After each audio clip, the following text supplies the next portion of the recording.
it was in my mind, I wasn't thinking like 100% this is gonna kill me.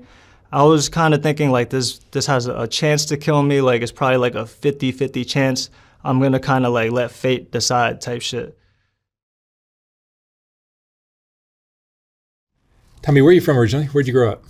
I am originally from North Jersey. I grew up in a suburb called Paramus, but I was born in Queens. And tell me about your family growing up. So I grew up with both of my parents in the house until about age 10, maybe 11. And before then, it was a pretty picture-perfect childhood. I had a really good family dynamic. I remember big Christmases and Thanksgivings with the whole extended family. We had dinner at the table every night, all four of us, my parents and my older brother. And we go on vacations, just do a lot of family shit. And things were really good. I didn't have many complaints up until that age. And then eventually my parents split up and my dad moved out of the house, and that's kind of where my issues started arising. Was your parents' divorce the main problem for you? No, when I was younger, I had like some childhood like sexual trauma that I'd rather not get too into detail with, but there was that, and eventually I would start experiencing some like mental illness. That's horrible. Yeah, it is. It's not the best. No. But yeah, when my dad left, it left me in the house with my mom and my older brother, who's 5 years older than me. And my older brother at the time, he was in high school, and he was off doing what high schoolers do, partying, hanging out with their friends, as he should. So I didn't see him too much. And then my mom kind of the same thing. She was working two jobs. As long as I can remember, she's always worked two jobs and just always like worked her ass off to provide for me and my brother. So I didn't see her as much. Like she did her best, and we did spend a lot of quality time together. I'd see her every day, but sometimes she'd come home late at night and stuff. And I spent a lot of time alone as a kid, which I think kind of shaped me into who I am, amongst other things too. It affected me both in positive and negative ways, I'd say. In terms of positive, it helped me develop a lot of practical skills. Like at that age, I was already doing laundry and cooking for myself and washing dishes and things like that. And I remember even by the time I was 13, I started making my own money. I got this idea on YouTube to go to the thrift store and like flip like vintage clothing and like sneakers and sports jerseys and shit like that. And now like everybody does that shit, especially out here in LA. But I was very early, and I was low-key making a killing when I was like 13, buying shit for like $1 and then selling it for like 200 on eBay. So that was a good example of just how hyper independent I was. Being alone, it kind of forced me to develop these skills, which I think was a good thing overall. And a lot of those, I developed a lot of positive traits that I think still help me today. But it also made me kind of weird, man. Like being alone will do that to you, I think. Growing up, I was always very socially awkward, and I had a lot of trouble interacting with people. Like I was just always in my fucking head, like every single interaction I had with someone, like afterwards I would replay that conversation over and over in my mind, just thinking like, did I sound weird in that conversation? Did I sound stupid? Even down to like my body language. It's like I'd be sitting in a chair and I'd be like, should my arms be like this? Like, should they be on my lap? Should I have them folded like this? Like just every minute detail would just like haunt me, man. And that's something that I struggled a lot with, and I still do a little bit to this day. And I think being alone so much probably contributed to that a little bit.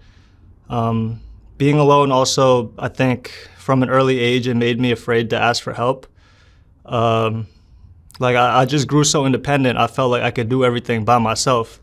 And I even started to harbor some resentment towards my father for not being there. And at my young ass naive age, I'm thinking, oh, I just made $200 from this pair of sneakers. Why do I need my fucking dad?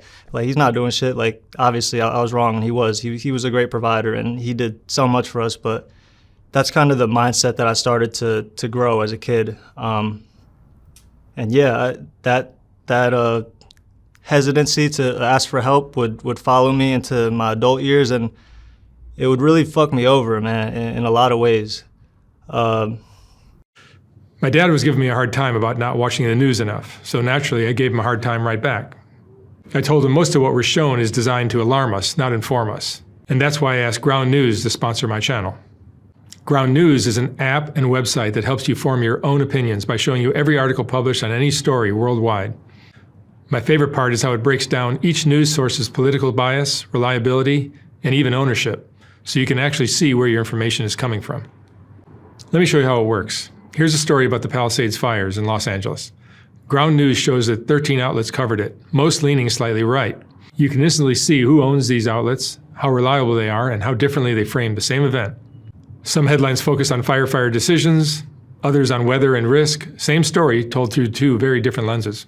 I also like their blind spot feed. It highlights stories that are covered heavily by one side but ignored by the other. It's a simple way to step outside your own echo chamber. So if you're tired of being told what to think, check them out at ground.news/SWU. You'll get 40% off their Vantage plan, and by subscribing or even gifting it to someone, you're supporting independent thinking and this channel directly. Again, that's ground.news/SWU. Thank you for watching. Moving on, that was also like around the same age that I started to experience depression for the first time. So I remember how it started was I would just kind of wake up on a lot of mornings and feel very down. Like I was like a 12, 13-year-old kid, and I would come into class with my head down and not want to talk to anybody. And I remember one day this girl came up to me and was like, "Tommy, are you okay?" Because I was visibly upset, right? And I really had to think about her question for a while, because in my head I was like, yeah, like I am okay. Like, why am I acting like this? I couldn't explain why I was feeling like this. Like, I'm a 13-year-old kid, bro. All I'm doing every day is playing basketball and fucking Pokemon and shit. Like, I have no cares in the world, really. And I couldn't explain it. But that's, I think, when I started to realize, like, maybe I was a little bit different than the other kids. Like, maybe something was wrong with me. It wouldn't be until years later I would actually get diagnosed with bipolar and some other shit. And when I started to learn more about my mental illness and about mental health in general, that's when I started to understand exactly what I was feeling at that young age. But at the time, I just thought I was fucking crazy, man. I was losing my mind. And that mindset would follow me into high school. And that's where I started to use substances to deal with these negative emotions. So by the time I was 15, I was smoking weed every day. I had started young, like from age like 11 to 13, I had tried it a few times, but it was never used as a coping mechanism. When I got to high school, I was using it to escape and deal with this feeling of depression. So I fell in love with it very quickly. And by the time I was 16, 17, when I'm like a junior in high school, I started doing pills, and namely Xanax. Xanax was like the love of my life at that time. I remember the first time I took Xanax, I told myself, like, I want to feel like this every day. Like, I had really crippling anxiety as a kid. Like, I was very scared to even like talk to people. And I would take this pill and it would completely get rid of that shit. Like, it made me confident, it made me social, it made me like the person that I really wanted to be. I felt like a normal functioning human being for the first time ever. So I told myself I want to do this every day, and that's exactly what I did.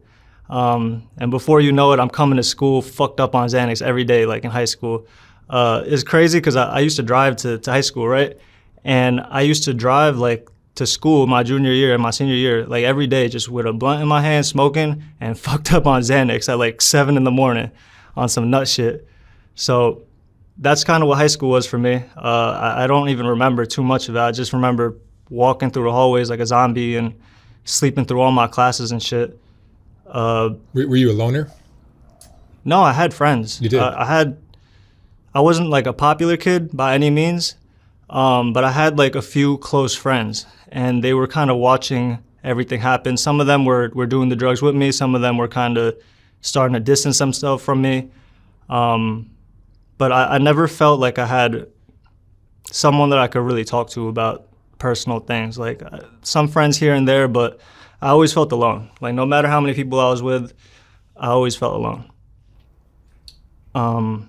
But yeah, I started dabbling with other drugs too, opiates, Adderall. I start experimenting a lot with psychedelics, and I tried to escape with whatever substance that I could find and get my hands on. And from an early age, I start to discover that you can use substances to eliminate all your problems, essentially. And that mindset is what really would fuck me over in the future. So I get to college eventually, and somehow I end up turning my life around a little bit. I spent the first 2 years not doing any pills. I got a girlfriend. I was in a healthy, happy relationship for like 3 years. She really helped me get my shit together. And I was doing well in my classes, starting to have hope in my career. And I felt a lot better, but I was still really reliant on these bad habits. Like I was still smoking weed every single day. I literally smoked weed every day from when I started when I was 15 until when I was 26. I'm 27 now, so I just kind of stopped recently. But I was smoking incessantly in college. Like I was selling a lot of it, so I was making pretty good money. And I just had like an unlimited free supply of weed basically every day. And every single day I was just smoking in my dorm, selling weed, and just people knocking on my door like a drive-through and shit, just building terrible habits and living like a fucking bum, honestly. But yeah, there was that. And I was also super, super dependent on my girlfriend at the time. She was like my only source of happiness and like emotional like regulation kind of. So yeah, I felt better, but I still didn't have like a foundation, like a structure for my mental health. Like today I have a strict regimen for my mental health. I journal, I meditate every day, I take walks, I work out and go to play basketball like 6 times a week. Like I do things that I know will make me feel better. And at the time I didn't have any of that at all. So college was okay. And then fast forward to 2022, that's when I really started to have some issues. So 2022, that was like the worst year of my life, I'd say. Yeah, it was definitely the worst year of my life, man. I tried to kill myself on 10 plus different occasions. And I say 10 plus because I really don't know the exact amount. Like I was so fucked up on drugs that year, and most of them were attempts at overdosing. So a lot of these attempts kind of blend in with each other. And in terms of like my exact thoughts and feelings or like the exact things I did those days, it's a blur. I don't really remember. I just remember feeling really, really low. Were you trying to kill yourself, or were you just reckless with the drugs? I was trying to kill myself. On Friday, I would still consider oh wait, sorry. I'm skipping ahead. So I tried to kill myself 10 plus different times, but there was this one weekend where I tried to kill myself 3 days in a row. It was a weekend, and it was Friday, Saturday, and Sunday. Every single day I tried. And I guess before I get into that, I should give some context on why I was feeling like that. I had broken up with that girl that I was with in college. And like I said, she was like my only support at the time. So I quickly started dabbling in drugs again. And I'm not like a habitual daily user yet, but I'm dabbling. And then my dog dies. My fucking childhood dog of 16 years. His name's Coco. Fucking, I miss you, Coco. Fucking, that was like my best friend, bro, in the whole world. Like, it sounds like so dramatic and so like pathetic almost, honestly. Like, to be that upset over a dog, and I kind of struggle with that and being open with that when he died.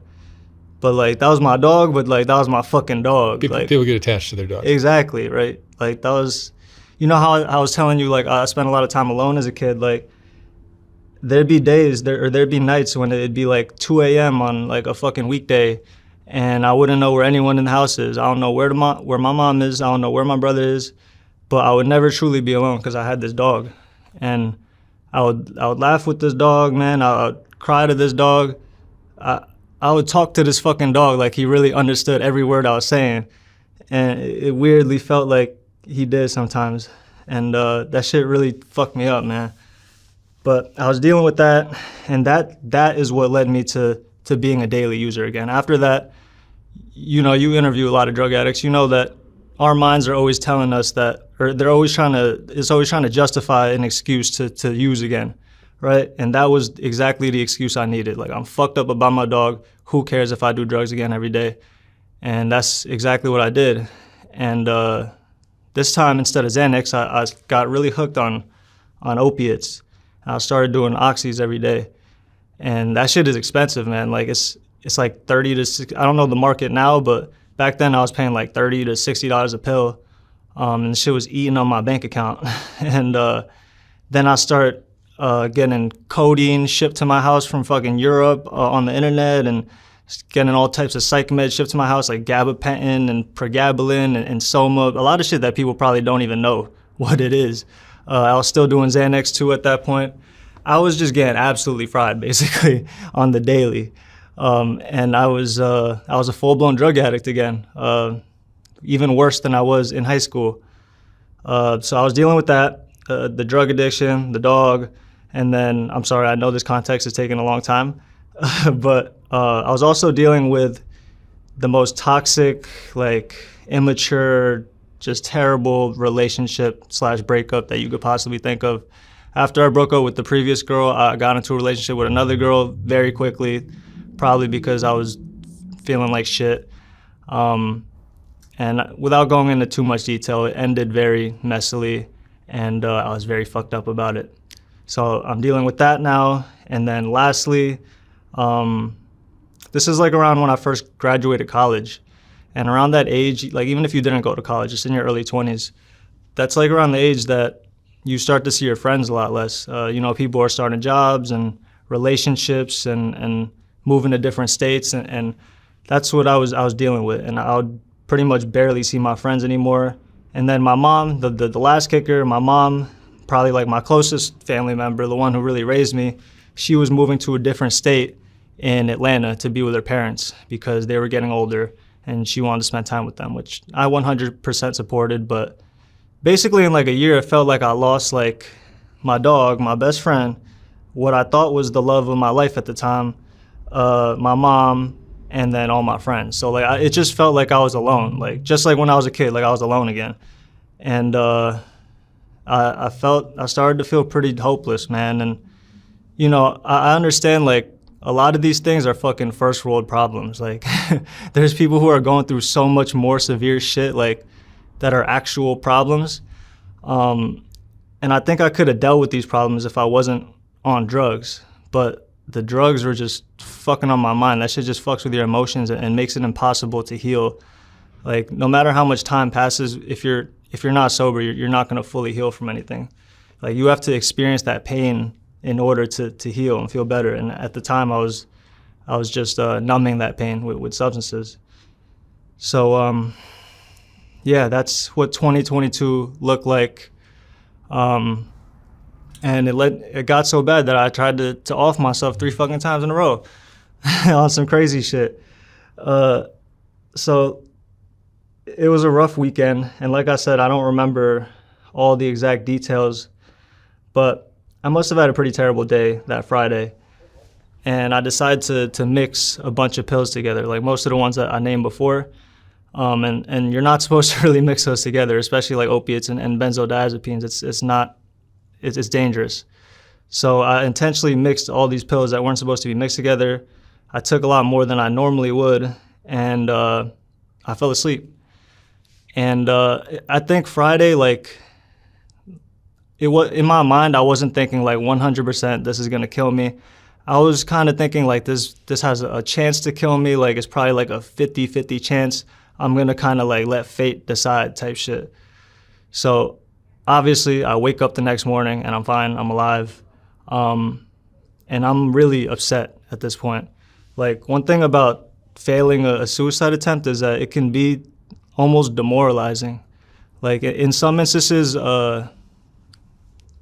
failing a suicide attempt can be almost uplifting, which I've experienced in the past, because it's like you come out on the other side of this traumatic event and you feel blessed and lucky to be alive, and this is like the wake-up call you need and shit, and I've experienced that before, but this time was very different. I didn't have any hope, man. Like, I I was pissed. I felt like a failure, actually. It's like, you can't do nothing right in your life, and you can't even fucking kill yourself, right? Like, who knew it would be so hard to overdose?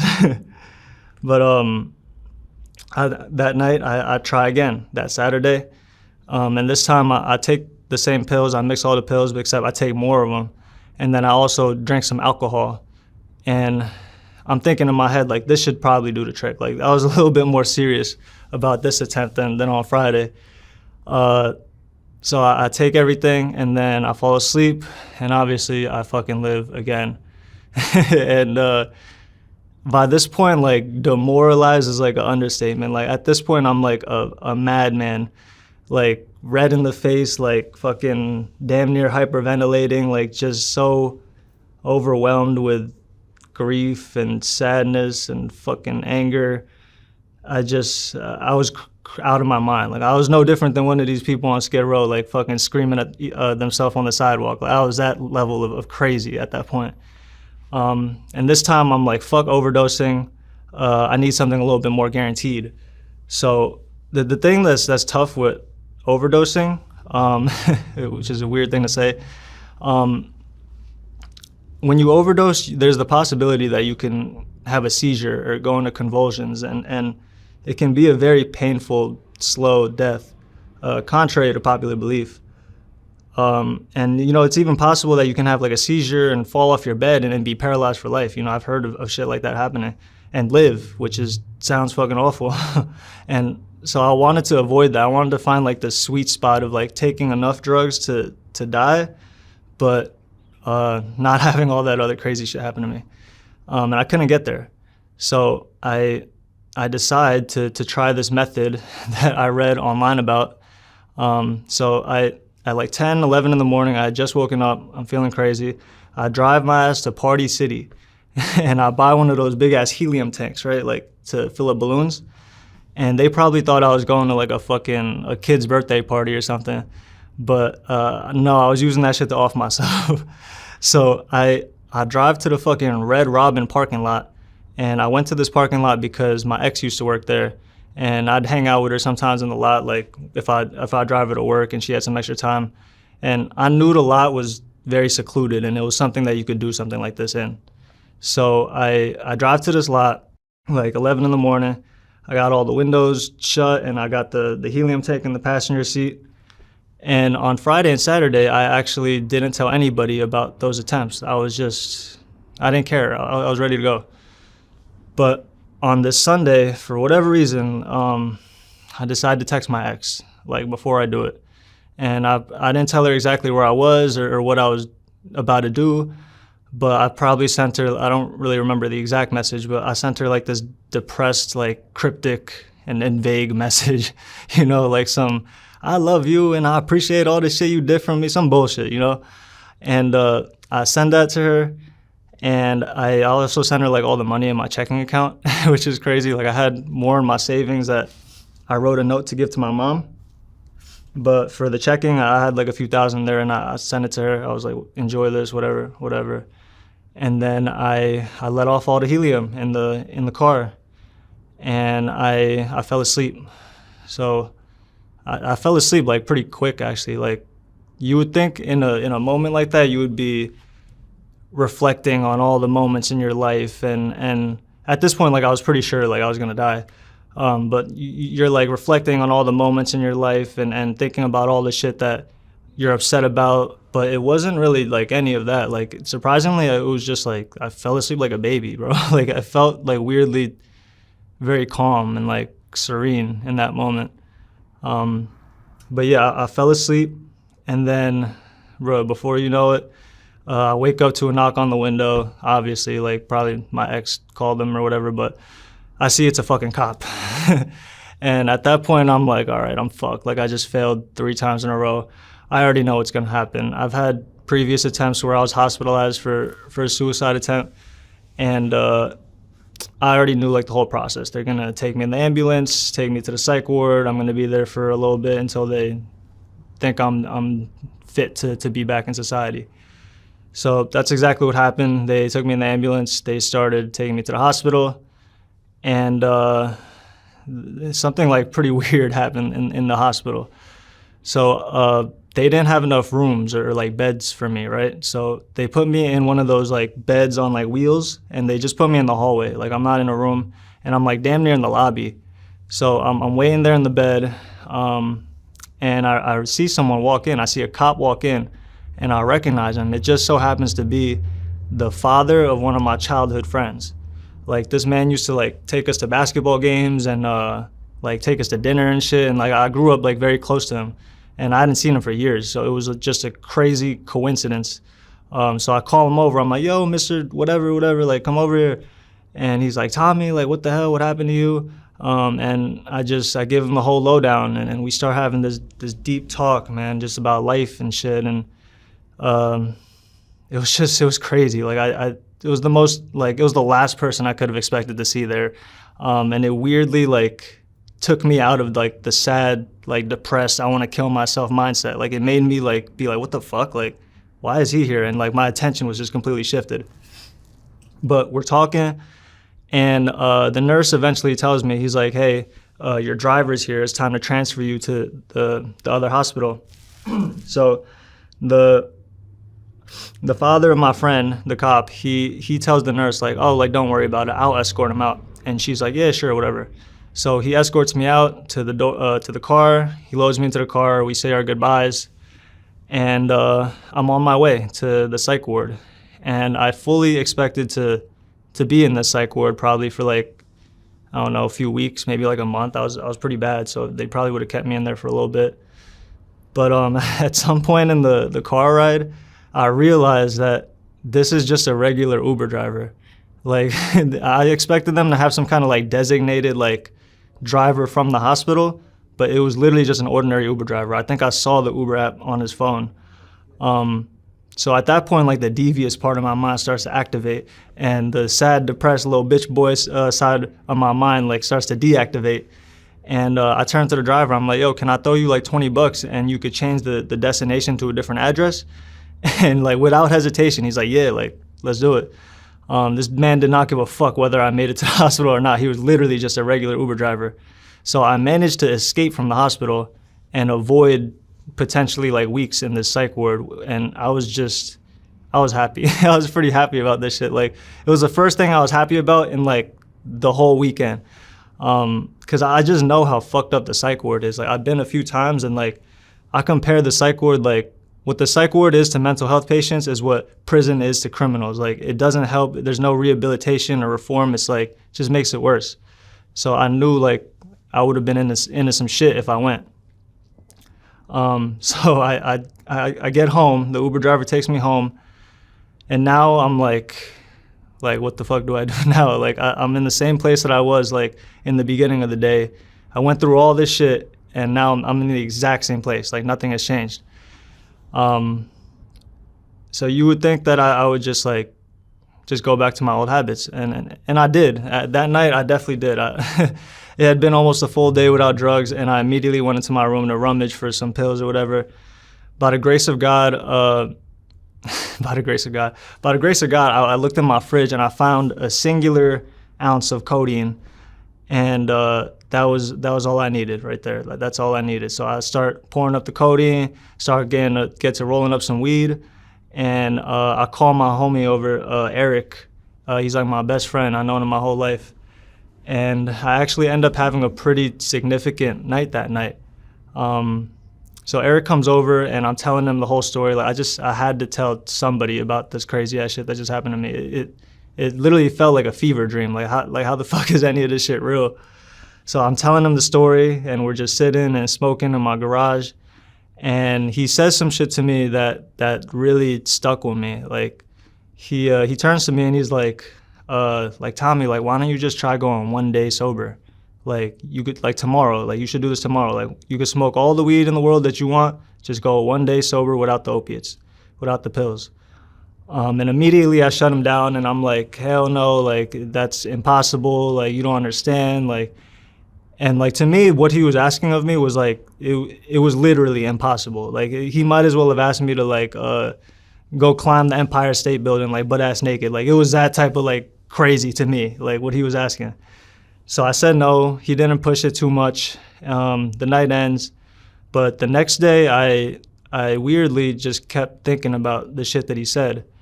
Like it was the first time that someone really challenged me like that. Like my other friends, I love them all to death, but they would kind of just watch me do drugs like a lot of times, and they would never say like, you know, why are you doing these drugs, or maybe you should chill out on these drugs. Like they would just watch me do them, and I don't blame them for that. I don't have resentment towards that. I did all this shit to myself, but I'm really appreciative of this one friend for challenging me like that, because the next day I couldn't get his fucking words out of my head. Instead of like immediately going to get drugs in the morning and getting high, I held off. And it wasn't like it wasn't like this triumphant moment, like, oh, like today's gonna be the day I quit drugs. Like today, I'm not gonna do anything, like no matter what. Like it wasn't like that at all. It was literally in my head. I was just thinking like one day, like can I do one day?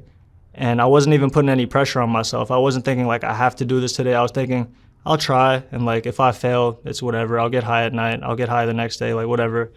I put like no pressure on myself. And somehow I got through the whole fucking day without drugs. Like I felt like absolute dog shit, and I smoked a shit ton of weed like Eric told me to. But I didn't take any opiates that day or any pills. And that was like the first day I hadn't done that in like probably like a year plus at that point. And that was really like the start of my recovery. I'm pretty sure I got high. I went like one day sober and I got high like pretty much the next day after. But that day showed me a lot. It showed me that I'm capable of living without drugs for a day. And I started to have more of those days. Like I would eventually be at a point where I'd be like, all right, every week I'm gonna have one sober day. Then it got to 2 sober days and 3. And eventually I got to a point where I was only doing drugs on the weekends. And then finally I kicked that shit completely. And next week, actually, I'm about to be a year clean from opiates. What do you think the key was for you? What did you have that a lot of addicts don't? Me, inherently, nothing. I don't think I'm special or anything like that. For me personally, that approach, that one day at a time approach kind of worked for me. I know some people, like, they need to cut all of it out, cut the weed, cut the alcohol, like anything like will make them relapse. But for me personally, it helped a lot to not put any pressure on myself or any expectations, and literally just go one day at a time. Interesting. Yeah. So Eric's words, I think, really helped me a lot. And I also ended up moving out here to Los Angeles. All of that happened in New Jersey, cold-ass New Jersey, where you're miserable 6 months out the year and there ain't shit to do. LA helped me a lot. There's a ton of like wellness programs out here and just healthy things to do. I really just changed my whole lifestyle around slowly, just exercising more, putting better foods into my body, doing all the things that I named before. And somehow I have been able to escape that crazy ass lifestyle that I used to live. I'd really say like right now is probably the closest to happy that I've ever been in my adult life. What are you doing now? I work this little remote job. I work in marketing. I do enough to get by. And I have some like personal like creative passions that I'm working on and stuff, but just nothing crazy. Like just enjoying the little things and appreciating the mundane, you know. What would you say is the most important thing you've learned after all this? The most important thing that I've learned.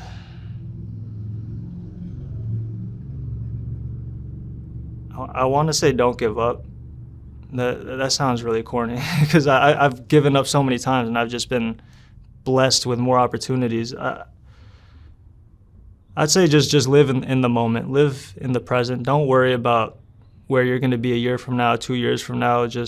Obviously like work towards things and have long-term plans, but don't obsess over it and don't get so lost in either the future or the past that you lose who you are in the present moment. Because right now, like all you need to figure out is how to cope and get through today, because that's hard enough already. All right, Tommy, thank you so much for sharing your story. Thank you, Mark. I appreciate it. I'm glad you're doing better now. Thank you so much. Thank you. Thank you.